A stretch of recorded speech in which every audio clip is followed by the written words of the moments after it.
Hello student, आप देख रहे हैं बायो मंत्र। आज हम डिस्कस करेंगे ब्रायोफाइटा के बारे में।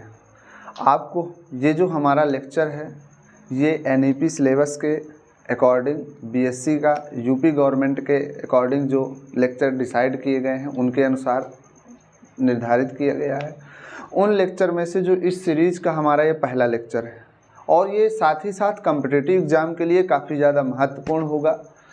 चूँकि ये ब्रायोफाइटा जो समूह है, आपने पढ़ा होगा पौधों का जो विकास हुआ वो सरल से जटिल की ओर माना जाता है और ऐसा माना जाता है कि जो पौधे विकसित हुए हैं सरल संरचना से लेकर के जटिल संरचना की ओर परिवर्तित हुए हैं। ऐसा ही जब आप इसके पहले जैसे एल्गी पढ़ते हैं, आप शैवालों के बारे में पढ़ते हैं, तो वो सबसे सरल समूह पौधों का माना जाता है क्योंकि जो उनकी प्लांट बॉडी या स्ट्रक्चर होती है वो थाइलॉइड होती है, अर्थात अनडिफरेंशिएटेड होती है। इसके बाद ऐसा माना जाता है कि जो ब्रायोफाइटा विकसित हुए ये शैवालों के बाद क्या है, दूसरा समूह है पौधों के अंतर्गत आने वाला, जिसको हम आज लेक्चर के द्वारा समझेंगे। तो चलिए समझते हैं स्टूडेंट, ब्रायोफाइटा क्या होता है, इसकी संरचना कैसी होती है, इसके वेजिटेटिव स्ट्रक्चर कैसी होती है, इसका हैबिटाट कैसा होता है, इंडिया में आखिर ये स्पीसीज कहाँ पर पाई जाती हैं और किस प्रकार के क्लाइमेटिक कंडीशन में ये प्रोपेगेट होता है या जर्मिनेट होता है। चलिए समझते हैं इसको इस लेक्चर के माध्यम से। तो जो ब्रायोफाइटा है ये पौधों का जो सेकंड समूह है, ठीक है। पहले सबसे पहला समूह कौन सा है स्टूडेंट, पौधों का एल्गी है। इसके बाद कौन सा समूह आता है, ब्रायोफाइटा आता है। ब्रायोफाइटा पौधों का एक ऐसा समूह है जो किससे बंधुता दर्शाता है, ये टेरिडोफाइटा तथा एल्गी दोनों से बंधुता दर्शाता है। ब्रायोफाइटा में ऐसे पौधे आते हैं या ऐसे प्लांट आते हैं जिनकी बॉडी मोस्टली थाइलॉइड होती है तथा कुछ ब्रायोफाइट ऐसे भी हैं जिनमें लीफी संरचना और एक्सिस देखने को मिलता है। तो ब्रायोफाइटा शब्द का मतलब क्या होता है, पहले इसको समझते हैं। ब्रायोफाइटा दो ग्रीक वर्ड दो शब्दों से मिलकर के बना है, जिस ब्रायोन प्लस फाइटोन। ब्रायोन का मतलब क्या होता है, ब्रायोन का मतलब होता है मॉस लाइक, और फाइटोन का मतलब क्या होता है, प्लांट। अर्थात ऐसे पौधे जो मॉस लाइक होते हैं, अर्थात काई के रूप में होते हैं, गुच्छे के रूप में होते हैं, थैलॉइड होते हैं, ऐसे पौधों को ब्रायोफाइटा कहा गया। ये जो ब्रायोफाइट प्लांट है इनकी लगभग 960 जीनस और लगभग 24,000 स्पीसीज अभी तक ज्ञात हो चुकी हैं। अर्थात इस समूह में काफी ज्यादा डाइवर्सिटी भी देखने को मिलती है। तो जनरल कैरेक्टर क्या होते हैं अब थोड़ा समझते हैं। तो जो ब्रायोफाइटा समूह के पौधे हैं ये ऐसे स्थानों पर उगते हैं जहां पर नमी पाई जाती है। कहां पर उगते हैं स्टूडेंट, जहां पर शैडो छाया होती है, मॉइस्चर अर्थात नमी पाई जाती है, अर्थात they have a type of plant group which consist present in shadow places and consist moss like structure और थैलॉइड स्ट्रक्चर। अर्थात ब्रायोफाइटा ऐसे पौधे हैं जिनमें जो बॉडी स्ट्रक्चर होती है वो थैलॉइड होती है तथा नम व छायादार स्थानों में पाए जाते हैं। इसलिए जो इंडिया में इनकी प्रेजेंस है वो नॉर्थ इंडिया में पश्चिमी हिमालयन क्षेत्र में देखने को मिलती है तथा साउथ इंडिया में भी ये आपकी नीलगिरी की पहाड़ियों में देखने को मिलते हैं। कुछ ब्रायोफाइट ऐसे भी हैं जैसे मार्केंसिया की कुछ स्पीसीज हैं, फ्यूनेरिया की हैं, एंथोसिरोस की हैं, रिक्सिया की हैं, ये स्पीसीज मैदानी भागों में देखने को भी मिलती है। तो इनमें ये हैबिटाट क्या है इनका, ये शैडो तथा मॉइस्चर प्लेसेस में पाए जाते हैं। मोस्टली जो ब्रायोफाइट हैं वो टेरेस्ट्रियल हैबिटाट में पाए जाते हैं, अर्थात स्थलीय आवास। किस प्रकार के आवास में पाए जाते हैं, स्थलीय आवास में देखने को मिलते हैं। और ये साथ ही साथ कॉस्मोपॉलिसन है। कैसे हैं ये, कॉस्मोपॉलिसन है, अर्थात विश्वव्यापी हैं। अर्थात जो ब्रायोफाइटा की स्पीसीज हैं वो पूरे वर्ल्ड वाइड ऐसे प्लेसेस जहां पर शैडो प्लेसेस हैं, नम प्लेसेस हैं, उन प्लेसेस में देखने को मिलती है। कुछ ब्रायोफाइट स्टूडेंट ऐसे भी हैं जो एक्वेटिक हैबिटाट में पाए जाते हैं। कहाँ पाए जाते हैं? एक्वेटिक हैबिटाट में देखने को मिलते हैं। अर्थात ये जलीय आवास में भी पाए जाते हैं। इनमें रिक्सिया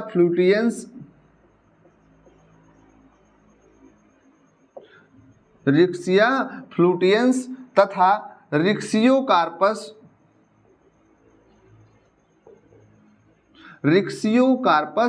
नेटेंस ये सामान्य रूप से एक्वेटिक हैबिटाट में देखने को मिलते हैं। अर्थात they resemble to the aquatic life and also it adopted into living aquatic condition.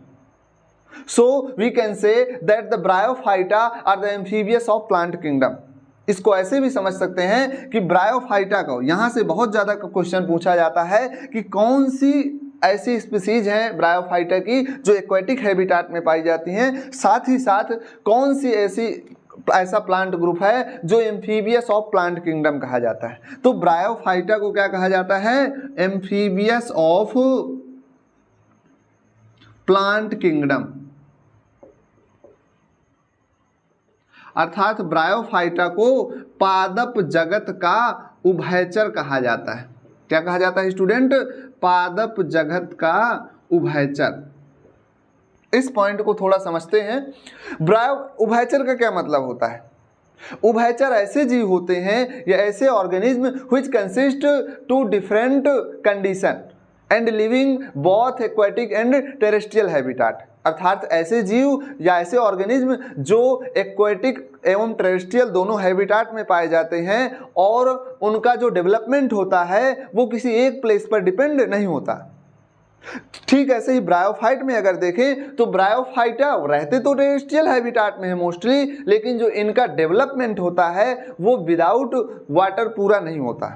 अर्थात इनके डेवलपमेंट के लिए, इनके फर्टिलाइजेशन के लिए, इनके स्पोर फ्यूजन के लिए किसकी आवश्यकता होती है? एक्वेटिक कंडीशन की आवश्यकता होती है। So these are known as amphibious of plant kingdom. ये बहुत ज़्यादा पूछा जाने वाला क्वेश्चन है जो MCQ बेस्ड एग्जाम में काफ़ी ज़्यादा पूछा जाता है।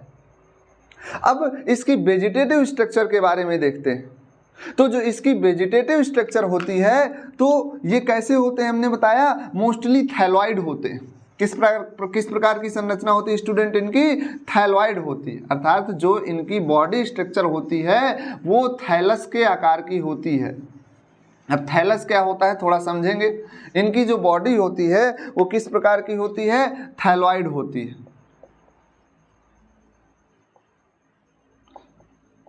अब थैलॉइड बॉडी का क्या मतलब है? अर्थात the body which is not differentiated into root, stem and leaf, it is like a moss. अर्थात ऐसी प्लांट बॉडी जो जड़, तना तथा पत्ती में विभेदित नहीं होती है, उसे ऐसी बॉडी को क्या कहा जाता है? थैलॉइड बॉडी कहा जाता है। मोस्टली ब्रायोफाइट इसी प्रकार की बॉडी स्ट्रक्चर को रिसेंबल करते हैं, ये संबंध प्रदर्शित करते हैं।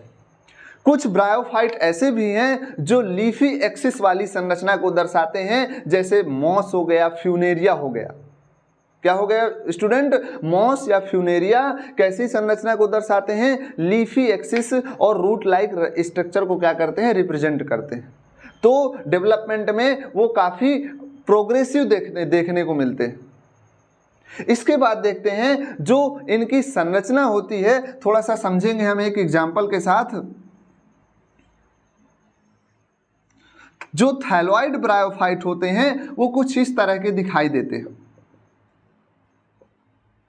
ये स्टूडेंट कौन सा ब्रायोफाइट है? इसको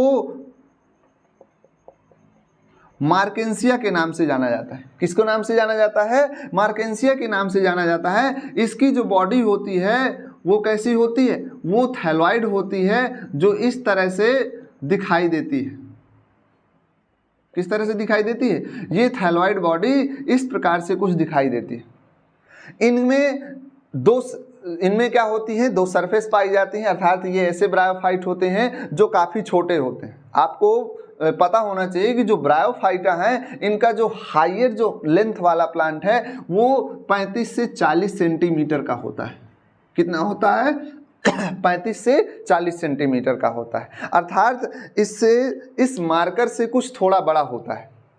तो अधिकांश जो ब्रायोफाइट है थैलॉइड होते हैं, संरचना में छोटे होते हैं और कुछ इस तरह की संरचना को प्रदर्शित करते हैं।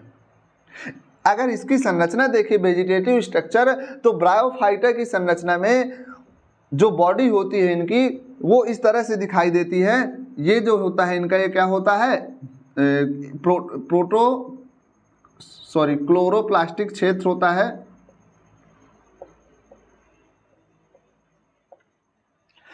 इसमें जो ब्रायोफाइट होते हैं इनमें रूट का अभाव होता है। ब्रायोफाइट ऐसा पौधों का समूह है जिनमें पहली बार एम्ब्रियो बना था। तो सबसे सिंपलेस्ट एम्ब्रियोफाइटा में कौन आता है? ब्रायोफाइटा आते हैं। तो ये सबसे छोटे एम्ब्रियोफाइट, इनकी जो बॉडी होती है वो रूट नहीं होती, लेकिन रूट की जगह पर इनमें क्या पाए जाते हैं? राइजॉइड पाए जाते हैं। तथा जो ये बॉडी होती है वो डाइकॉटमसली ब्रांचेड होती है। कैसी होती है? डाइकॉटमसली ब्रांच्ड होती है, अर्थात दो के शाखाओं में इस तरह से आपको दिखाई दे रहा होगा, दो लोब में क्या होती है? डिवाइड होती है। इसके पश्चात इसमें क्या पाए जाते हैं? इसमें दो सतह होती है, हमने बताया, एक वेंट्रल सतह इसके थैलस में और एक डॉर्सल सतह। अगर हम इसको समझे तो जैसे ये हमारा हैंड है, तो जो अपर सरफेस है अर्थात ये जहाँ से चिपके हुए हैं, तो ये जो ऊपर की सरफेस है ये कौन सी सरफेस होती है? डॉर्सल सरफेस होती है, और इधर वेंट्रल सरफेस होती है। तो ब्रायोफाइटा में देखें तो डॉर्सल सरफेस कैसे होती है? मोस्टली फोटोसिंथेटिक होती है, क्लोरोप्लास्टिक रीजन होता है जहाँ पर फूड मटेरियल की सिंथेसिस होती है। वहीं पर अगर दूसरी तरफ देखें तो वेंट्रल सरफेस पर क्या पाए जाते हैं? राइजॉइड पाए जाते हैं, स्केल्स पाए जाते हैं। क्या पाए जाते हैं? राइजॉइड पाए जाते हैं, स्केल्स पाए जाते हैं। चलिए समझते हैं राइजॉइड क्या होते हैं। इसके जो राइजॉइड होते हैं ब्रायोफाइटा में, राइजॉइड दो प्रकार के देखने को मिलते हैं। कितने प्रकार के देखने को मिलते हैं? दो प्रकार के राइजॉइड देखने को मिलते हैं। कुछ ब्रायोफाइट में ऐसे राइजॉइड होते हैं जैसे हेपेटोकॉप्सिडा और एंथोसिरोटॉप्सिडा के मेंबर में अगर देखें तो राइजॉइड जो होते हैं वो यूनिसेलुलर होते हैं और एक कोशिका वाले होते हैं, ठीक है। लेकिन अगर वहीं ब्रायोप्सिडा में देखें, किसमें देखें? ब्रायोप्सिडा में देखें तो उसमें जो राइजॉइड होते हैं मल्टी सेलुलर होते हैं। कैसे होते हैं? मल्टी सेलुलर होते हैं। तो राइजॉइड में भी डिफरेंशिएशन देखने को मिलती है और इनका काम क्या होता है? ये वाटर एब्जॉर्प्शन का काम करते हैं। वहीं ब्रायोफाइट में स्केल्स भी पाए जाते हैं। अगर हम इसकी ये कौन सी सरफेस है? डॉर्सल सरफेस है। अगर हम इसी की मार्केंसिया की वेंट्रल सरफेस देखें, कौन सी सरफेस देखें? वेंट्रल सरफेस देखें तो वेंट्रल सरफेस में इस प्रकार के स्केल्स पाए जाते हैं। क्या पाए जाते हैं स्टूडेंट? वेंट्रल सरफेस में इस प्रकार के स्केल्स पाए जाते हैं और इनमें भी मॉर्फोलॉजिकल डिफरेंस देखने को मिलते हैं। मॉर्फोलॉजिकल डिफरेंस देखने को मिलती है। ये जो स्केल्स होते हैं ये कैसे होते हैं? कुछ में ट्यूबरकुलेटेड देखने को मिलते हैं और इनका काम क्या होता है? स्केल्स का वर्क होता है, ये वाटर एब्जॉर्प्शन में सहायता करते हैं तथा सुरक्षा उपलब्ध कराते हैं। इसके जो स्केल्स होते हैं ब्रायोफाइट के वो वायलेट कलर के होते हैं। किस कलर के होते हैं? वायलेट कलर के होते हैं।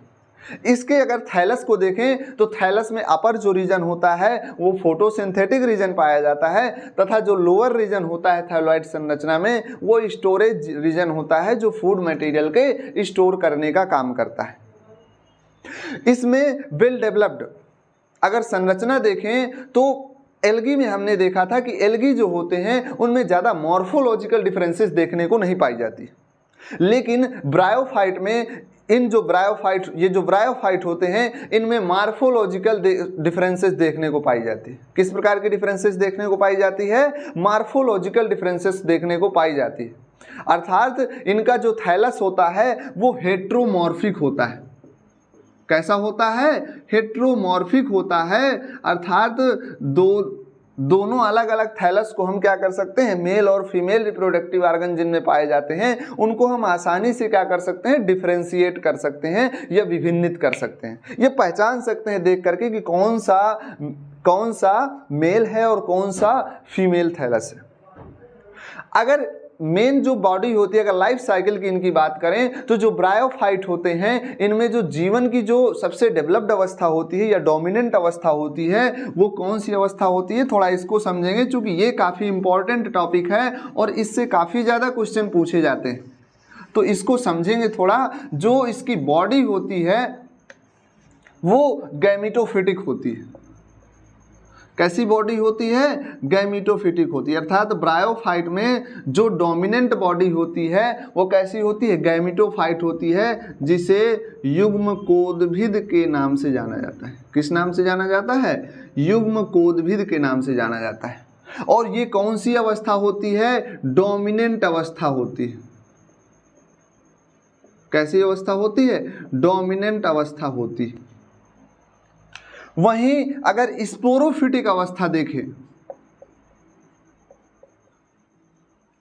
स्पोरोफिटिक अवस्था जो होती है वो ब्रायोफाइट की कैसी होती है, डिपेंडेंट अवस्था होती है। कैसी होती है अवस्था होती है, ये डिपेंडेंट अवस्था होती है। इसको बिल्कुल सिंपल तरीके से समझेंगे कि गैमेटोफिटिक स्टेज क्या है और स्पोरोफिटिक स्टेज क्या है। अर्थात किसी plant body, higher plant body में अगर देखें आप, एंजियोस्पर्मिक प्लांट देखते हैं, बड़े पौधे जैसे आम देखते हैं, नीम देखते हैं, या फ्लावरिंग प्लांट एंजियोस्पर्म देखते हैं, तो उनमें जो अवस्था प्रभावी होती है या डोमिनेंट अवस्था होती है that they consist sporophytic stage.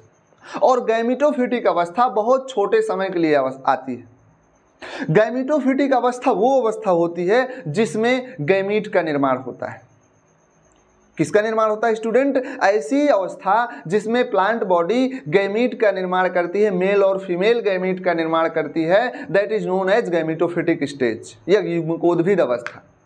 वहीं स्पोरोफिटिक अवस्था वह अवस्था होती है जिसमें स्पोर का फॉर्मेशन होता है। तो इसलिए जो स्पोरोफिटिक अवस्था होती है वो डिप्लॉयड होती है और जो गैमेटोफिटिक अवस्था होती है वो हैप्लॉयड होती है। हैप्लॉयड को एन से रिप्रेजेंट करते हैं और डिप्लॉयड को 2n से रिप्रेजेंट किया जाता है। ब्रायोफाइटा में जो स्पोरोफिटिक अवस्था होती है टोटली गैमेटोफिटिक पर डिपेंड होती है। चूंकि गैमेटोफिटिक अवस्था कैसी अवस्था होती है, फोटोसिंथेटिक अवस्था है, फ्री लिविंग अवस्था है, लेकिन स्पोरोफिटिक अवस्था फ्री लिविंग अवस्था नहीं है, क्योंकि स्पोरोफाइट होता है वो ब्रायोफाइट के गैमेटोफाइट पर डिपेंड होता है। अर्थात उसको न्यूट्रिशन या नरिशमेंट, स्टेबिलिटी और ग्रोथ कहाँ से प्राप्त होती है, इस गैमेटोफाइट से प्राप्त होती है। तो इसलिए कहा जाता है कि ब्रायोफाइटा का जो स्पोरोफाइट है वो गैमेटोफाइट पर डिपेंड होता है। अभी हमने जो संरचना बनाया था लीफी स्ट्रक्चर या थैलॉइड स्ट्रक्चर, वो गैमेटोफिटिक स्टेज थी और इसी अवस्था में मेल और फीमेल रिप्रोडक्टिव ऑर्गन का निर्माण होता है, जिसको अभी हम आगे डिस्कस करने वाले हैं। वहीं जो स्पोरोफिटिक अवस्था है ये स्पोर निर्माण की अवस्था है या द्विगुणित अवस्था है। ये बहुत छोटे समय के लिए प्लांट में या ब्रायोफाइटा में देखने को मिलती है। तो ये ब्रायोफाइटा का सामान्य परिचय हुआ कि शारीरिक संरचना कैसी होती है। स्केल्स पाए जाते हैं, राइजॉइड पाए जाते हैं, बॉडी में इसमें क्या होता है, बॉडी में डाइकाटमस ब्रांचिंग देखने को मिलती है और दो अवस्थाओं में क्या होता है ये स्पष्ट रूप से दिखाई देता है। तथा इसमें हेट्रोमॉर्फिज्म भी, हेट्रोमॉर्फिज्म का मतलब विषम रूपता भी देखने को मिलती है। कैसे एक मेल और फीमेल या एक थैलस दूसरे थैलस से डिफरेंशिएट होते हैं। इसमें अभी आगे जनन बताएंगे तो इसको स्पष्ट करेंगे कि कैसे एक अवस्था दूसरे अवस्था से डिफरेंशिएट होती है।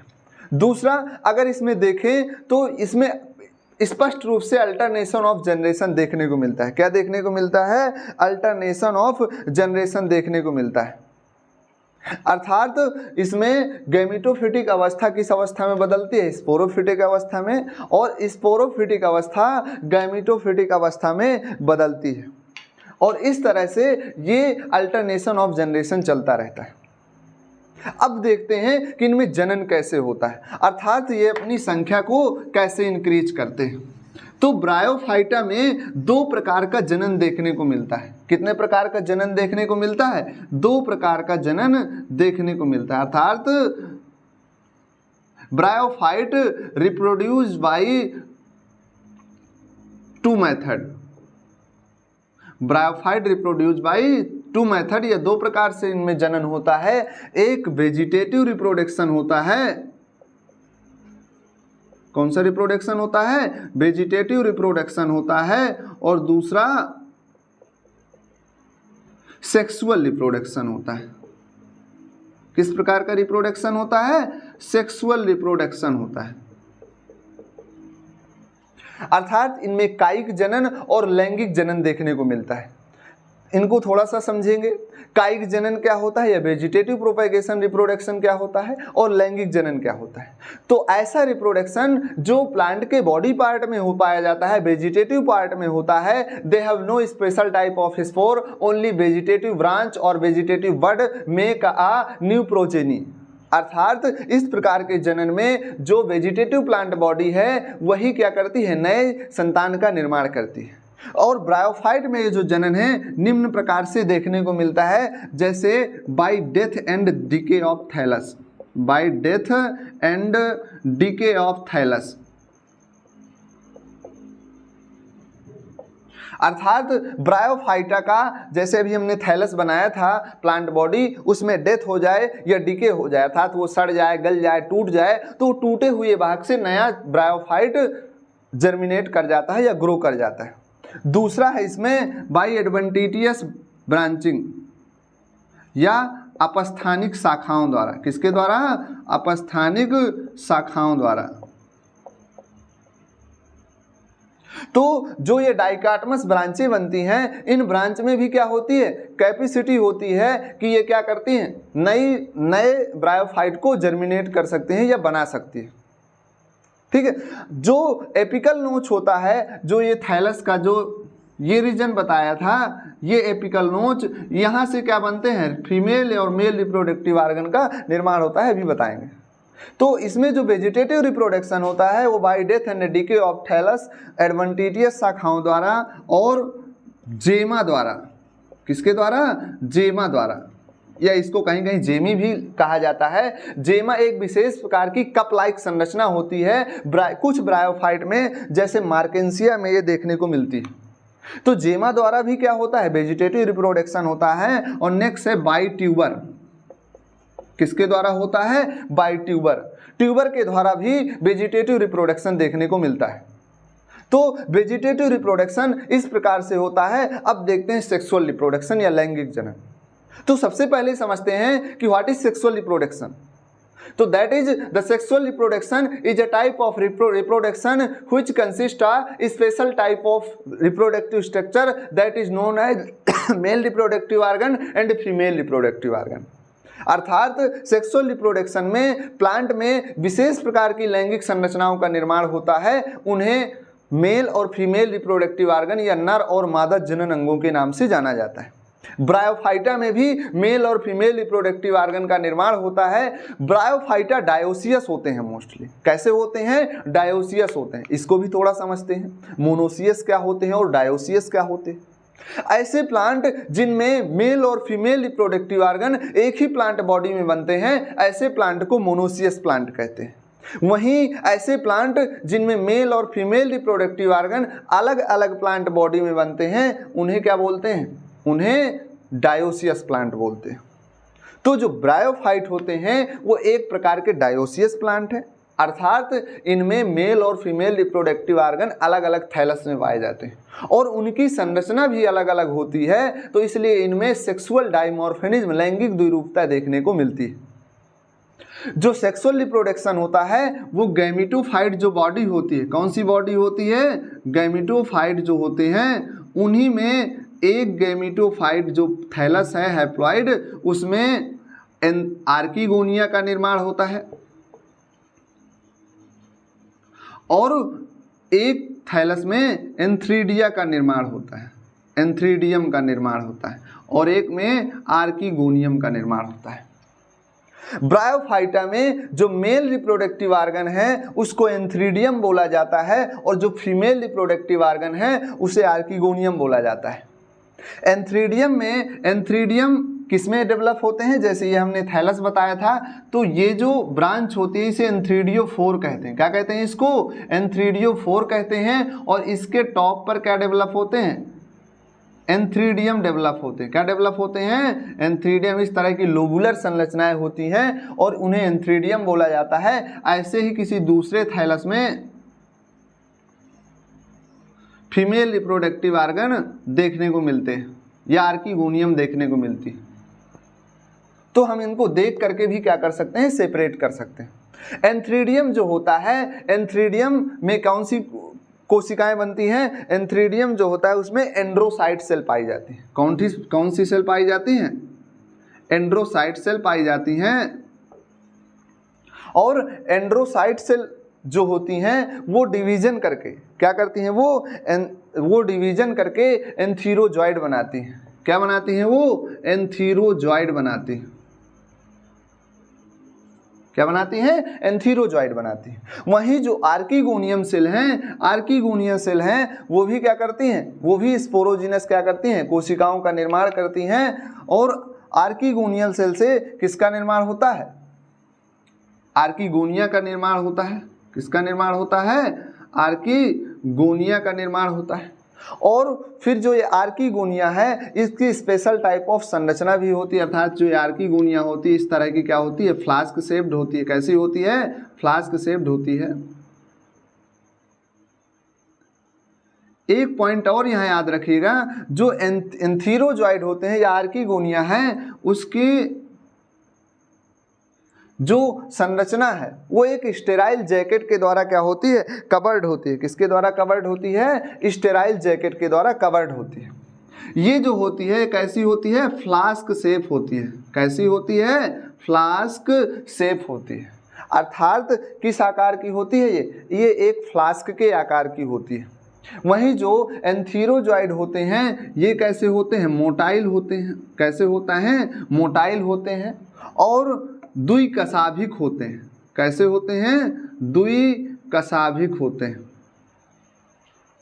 किस प्रकार के होते हैं ये? द्विकशाभिक होते हैं। अब यहाँ से समझिएगा, एंथीरोजॉइड का निर्माण हो गया, यहाँ पर किसका निर्माण हो गया? एग का निर्माण हो गया।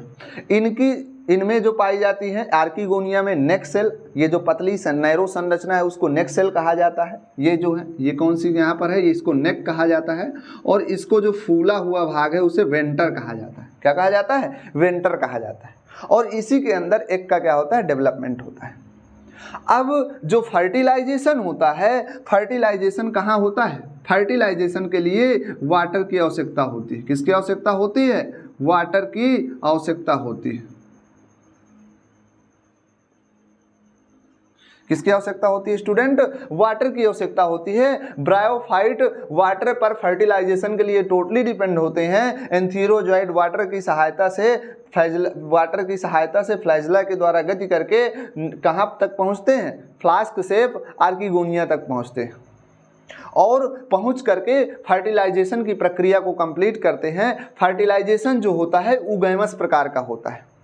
उगैमस का मतलब क्या है? अर्थात इस प्रकार ऐसा फर्टिलाइजेशन जिसमें फीमेल गैमीट नॉन मोटाइल तथा काफ़ी बड़ा तथा या मेल गैमीट छोटा तथा मोटाइल होता है और ये दोनों फ्यूज होकर के किसका निर्माण करते हैं? ऊस्पोर का निर्माण करते हैं। किसका निर्माण करते हैं? ऊस्पोर का निर्माण करते हैं। तो यहाँ तक जो अभी अवस्था चल रही थी, यहाँ से गैमीटोफाइट से एंथ्रीडियम आर्किगोनियम बन रहे थे, ये कौन सी अवस्था थी? ये हैप्लॉइड अवस्था थी। अब यहाँ से कौन सी अवस्था स्टार्ट हो जाती है? स्पोरोफिटिक अवस्था स्टार्ट हो जाती है, अर्थात बीजाणु उद्भिद अवस्था। ये जो ऊस्पोर है, ऊस्पोर वृद्धि करके किसका निर्माण करता है? ये ऊस्पोर वृद्धि करके क्या बनाता है? इम्ब्रियो बनाता है। ब्रायोफाइट का जो इम्ब्रियो होता है काफ़ी संरचना में सरल होता है, क्योंकि ये सबसे लोवेस्ट ग्रुप है इम्ब्रियोफाइटा का, तो इनमें सरल प्रकार का इम्ब्रियो पाया जाता है। एक बात और याद रखिएगा, ये जो ब्रायोफाइट है काफ़ी कोमल संरचना वाले होते हैं।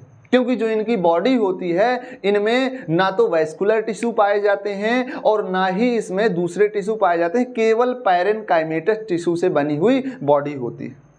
तो इससे इम्ब्रियो का निर्माण होता है और इम्ब्रियो वृद्धि करके प्रोटोनीमा बनाता है।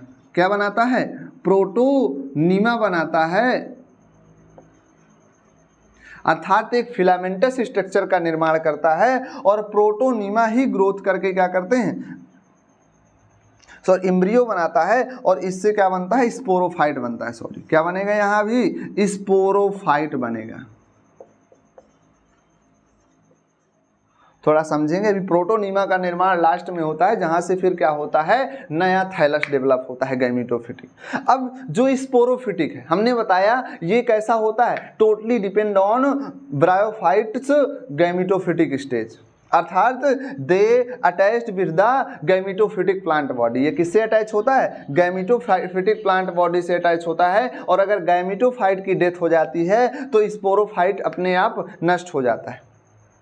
तो स्पोरोफिटिक जो अवस्था है ये तीन, इसमें भी क्या होती है, संरचनात्मक विविधता देखने को मिलती है। जो स्पोरोफाइट होता है वो स्पोरोफाइट तीन भागों से मिलकर के बना होता है। कितने भागों से मिलकर के बना होता है? तीन भागों से, फुट, सीटा और कैप्सूल। किसमें डिवाइड होता है? फुट में, सीटा में और कैप्सूल में। जो फुट होता है वो गैमेटोफिटिक थैलस में इसमें धंसा हुआ होता है, तो ये वहां से क्या प्राप्त करता है? न्यूट्रिशन को प्राप्त करता है। वहीं दूसरी तरफ सीटा जो होता है वो इलांगेटेड सेल होती हैं जो सपोर्ट तथा स्पोर के डेहिसेंस में इस कैप्सूल को ग्रोथ करने में, कैप्सूल को प्रेशर क्रिएट करने में महत्वपूर्ण भूमिका निभाता है, जो आगे चल के स्पोर डिस्पर्सन का मुख्य कारण बनता है। वहीं कैप्सूल एक लिड लाइक संरचना होती है जिसके डेहिसेंस से स्पोर क्या होते हैं? फैल जाते हैं। स्पोरोफाइट के अंदर स्पोर मदर सेल पाई जाती है। क्या पाई जाती हैं? स्पोर मदर सेल पाई जाती है। ये स्पोर मदर सेल क्या करती हैं? स्पोर मदर सेल से मियोसिस के द्वारा स्पोर बनते हैं। क्या बनते हैं? स्पोर बनते हैं। और स्पोर जैसे ही नम भूमि पर गिरते हैं या मॉइस्ट जगह पर गिरते हैं ये जर्मिनेट कर जाते हैं। इनमें रेस्टिंग स्टेज का अभाव होता है, अर्थात जैसे सीड में देखने को मिलता है, after formation they go to the a resting stage, this is known as resting stage, but the bryophyte spore can not go in resting stage.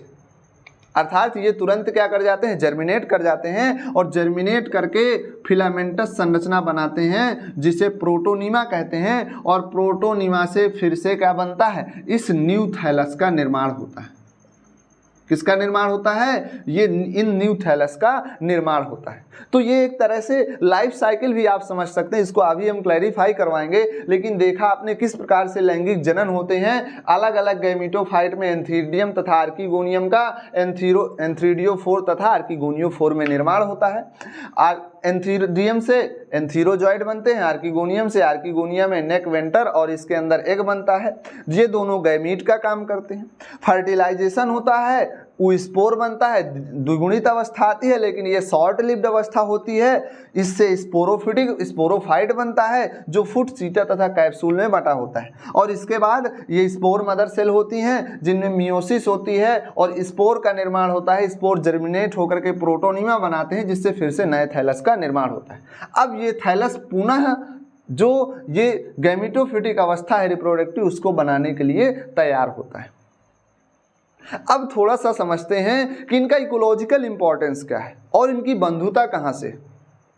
तो जो ब्रायोफाइटा के जनक हैं प्रोफेसर एस.आर. कश्यप, उनका जो मानना है, इनका जो डेवलपमेंट हुआ है कॉम्प्लेक्स टू सिंपल की ओर हुआ है। अर्थात इनकी जो ओरिजिन हुई है ब्रायोफाइटा की वो टेरिडोफाइटा से हुई है। लेकिन बहुत से ऐसे साइंटिस्ट हैं जो यह मानते हैं कि जो ब्रायोफाइटा उत्पन्न हुए हैं वो एल्गी से बंधुता दर्शाते हैं। जैसे इनकी वाटर पर डिपेंडेंसी, किस पर डिपेंडेंसी? वाटर पर लाइफ साइकिल की डिपेंडेंसी तथा थायलॉइड स्ट्रक्चर, ये किसको रिप्रेजेंट करती है? ये एल्गी से बंधुता को दर्शाते हैं। अब देखते हैं इनका इकोलॉजिकल इम्पोर्टेंस क्या है, अर्थात इनका महत्व क्या है, पारिस्थितिक रूप से ये हमारे लिए कैसे इम्पोर्टेंट है।